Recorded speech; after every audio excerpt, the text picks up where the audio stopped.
Hello! Isang magandang hapon mga kasari-sari ko dyan. Eto na naman ang inyong ate Tintin. Ngayon magre-real talk tayo. Mga maliliit na problemang hinaharap ng may tindahan. Ready ka na ba para mapangiti kita? O pues, kung hindi ka pa nakasubscribe, please naman, isubscribe mo na itong channel ni ate Tintin. Pasensya na kayo, medyo matagal na nakapag-upload ang ati Tintin. Pero na-miss ko kayo mga kasari ha. Magkwentuhan tayo ng topic na hindi naman siya big deal talaga. Pero minsan ito yung nagiging dahilan na nalulugi minsan yung tindahan. Pero hindi naman sabing malaki ang impact. Pero sayang pa rin. Puhunan pa rin natin yun mga kasari. At syempre, yung ganitong pangyayari, minsan nagkakaroon ka ng kasamaang loob mo na customer mo mga kasari. Kaya makinig ng maigi kung ano ito. Ikaw ba ay mahilig makipagdiskusyon sa iyong customer? Hindi ka ba talaga nagpapatalo dahil alam mo na tama ka?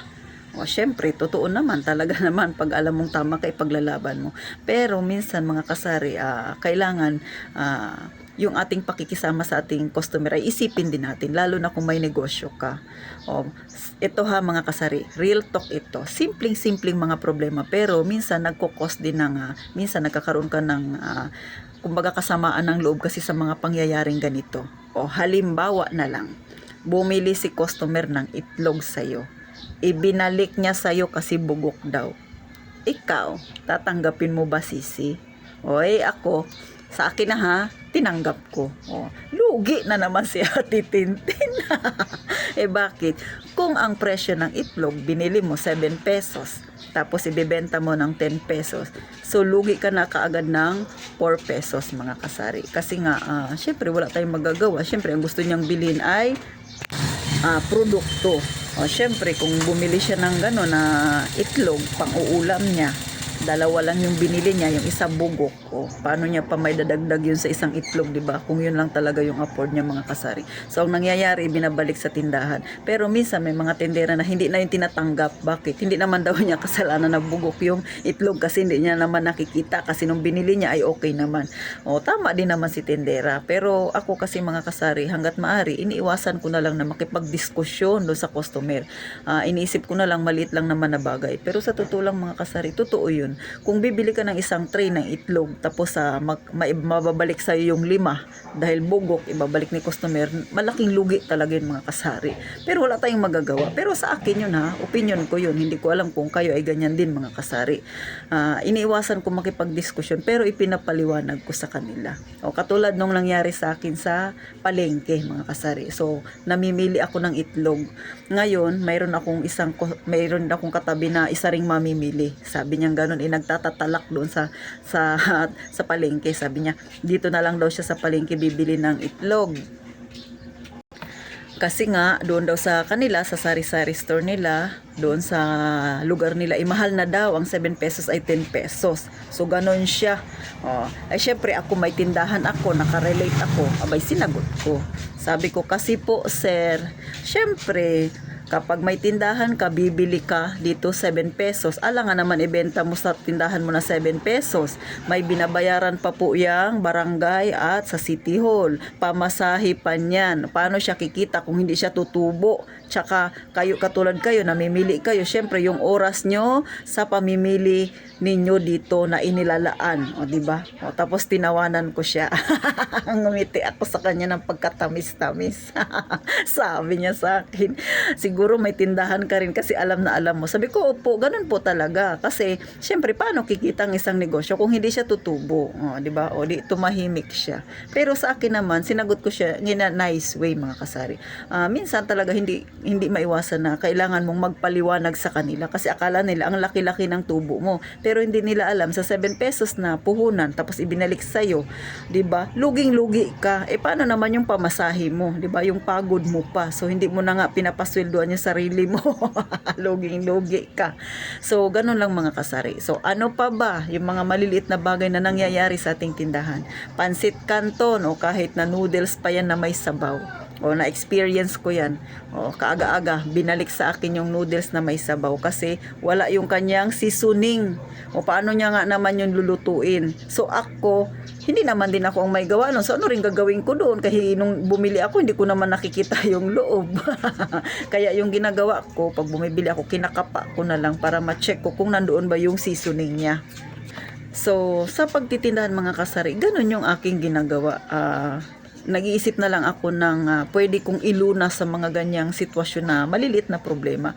O, 'di ba? Pag bibili ka ng noodles, kakapain mo na lang kung kumpleto ba kapa na lang na nandyan ba talaga yung mga seasoning na yan kasi nga pag wala, babalik yan sa iyo. O kahit sa itlog, pag bumibili ako, may ilaw kasi yan dito sa amin sa Palawan. Hindi ko alam kung ganyan din sa inyo mga kasari. Pag bibili ka sa palengke, may ilaw sila. So itapat mo lang yung itlog doon sa ilaw, makikita mo yan yung pinakaloob ng itlog kung malinis ba, kung okay ba. Pag medyo may itim na, huwag mo na siyang bilhin. So, imbis na makipagtalo sa customer, yung hinahanap ko mga kasir ay solusyon. Kasi ayokong magkaroon ako ng kasagutan na customer. So, kayo ba ganyan ba? O, 'di ba? Kaya sa mga sanay na bumili ng itlog, alam na nila yan kung saan nila itatapat yung itlog para makita nila kung okay ba yung itlog na binibili ninyo, mga kasari, ha? Ganon. At pagka, yun nga, katulad ng pansit canton, kapain mo na lang din kung nandyan pa yung seasoning o kaya yung mga laman-laman niya sa loob para hindi sa'yo maibalik. Kasi sa totoo lang, pag binalik yan sa'yo, lugi ka na naman. Mga kasari, di ba? Napaka-real talk ng ganitong usapan. Pero minsan, yung ganito kalit ng mga bagay, minsan nagiging dahilan niya na yung customer mo ay lumilipat sa iba. Kasi pag nagkakasagutan kayo. So, si customer, ayaw niyang makita ka. O ang gagawin, hindi na siya yung bibili. So, ikaw na may negosyo, dapat yung pakikipagkaibigan at saka, syempre, pakikisama sa customer ay dapat nandyan yan mga kasari. Pero nasa sa inyo yan. Ang sa akin ay sinishare ko lang naman yung aking experience at yung aking mga ginagawa.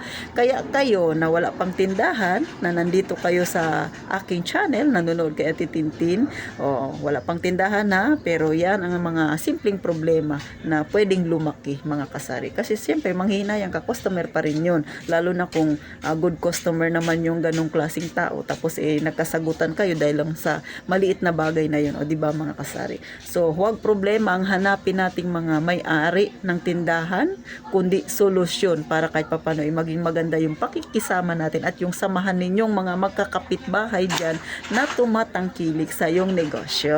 Ganon mga kasari.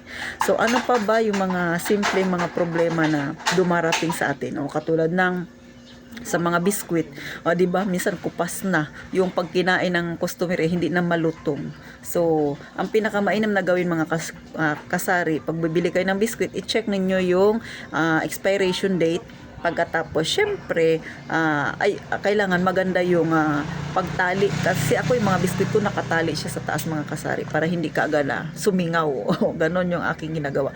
Para-paraan, para manatiling maayos at saka presentable yung ating produkto sa ating mga customer. Ano pa ba minsan ang nagiging sanhi ng problema na maliliit na bagay, pero minsan yun nga, nagkakaroon ka ng kasagutan sa tindahan. O katulad ng soft drinks. Minsan hindi naman talaga natin kasalanan, di ba? Minsan pagka may bibili sa'yo, pagbukas niya ng soft drinks, wala na raw yung espiritu o kupas na sa amin pa sa mga Bisaya. Hindi ko alam kung anong tawag dyan.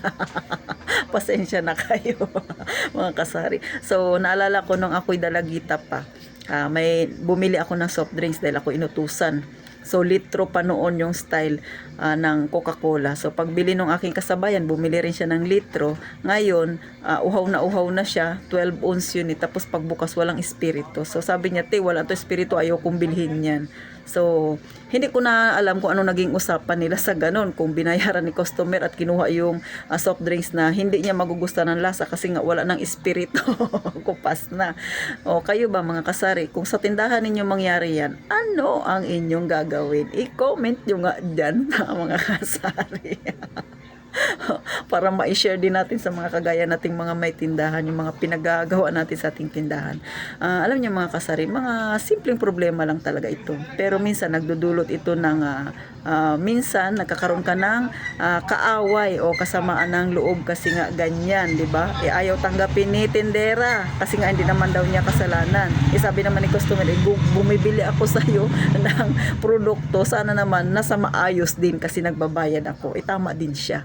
So parehas kayong tama. Ngayon ang tanong, sino ang papakumbaba sa inyo? Sino ang tatanggap ng hindi naman talaga nila kamalian? So syempre, ako kasi dahil ayaw ko nang mayroon akong kasamaang loob, ako na lang ang mag-adjust. Ganun talaga, wala ka nang magagawa diyan. So sa bagay, hindi naman palaging ganun, pero ang hanapin natin ay solusyon. Huwag yung kaaway kasi magkakaroon ka ng kaaway, siyempre magsasagutan kayo mga kasari. So nasa sa inyo na yan, mga maliliit na bagay na pwedeng lumaki pag hindi mo nagawa ng paraan at hindi ka nakipag-usap ng maayos kay customer. Kasi ay ang mga ganitong sitwasyon mga kasari, ito ay customer relationship. So syempre magbibuild ka ng strong relationship sa yung customer, o di ba? English na naman yan. Ay naku, nagpataka na naman sa titintin, wag nyo nang intindihin. Pero yan yung aking naririnig nung ako ay gwardiya pa, kapag nag-i-stand up yung mga sales associate sa isang mall, nag-uusap-usap sila, syempre kailangan daw ng customer relationship. So gano'n din tayo mga kasari, kailangan natin yun para kahit papano, kahit mahirap minsan ang bintahan, matumal o gano'n, kumita pa rin tayo kasi lalo na kung maganda ang iyong ugnayan sa iyong customer mga kasari. So paano mga kasari, sana inapangiti kayo ni Ate Tintin, mga simpleng usapan, mga tips na kung paano ba yung ating gagawin, kayo na wala pang tindahan, ngayon may idea na kayo mga kasari kung ano ang inyong gagawin kapag nangyari sa inyo ito, kapag nagkatindahan kayo. At syempre pa-like naman ang aking video na ito mga kasari, at sa mga bago pa dyan na hindi nakasubscribe, please naman lambing na ni Ate Tintin, pa-subscribe mga kasari, at sana po i-share nyo na rin ang video na ito. Si Ate Tintin, hindi ako nagbablog ng payaman-yaman kasi hindi ako mayaman. Ang binablog ko yung realidad ng buhay nating mga nasa masa, mga may tindahang kagaya ko na maliit, na ito ang problemang hinaharap natin. Hindi naman siya mabigat na problema, pero syempre nakakaalarma kapag ikaw ay nagkaroon ng maraming kasagutan. Sabi nga minsan yung maliit na problema napupunta sa malaki. So iwasan natin yun kasi sila ay ating mga customer Sabi nga, build strong relationship sa ating mga customer. So paano mga kasari, mag-iingat kayo palagi.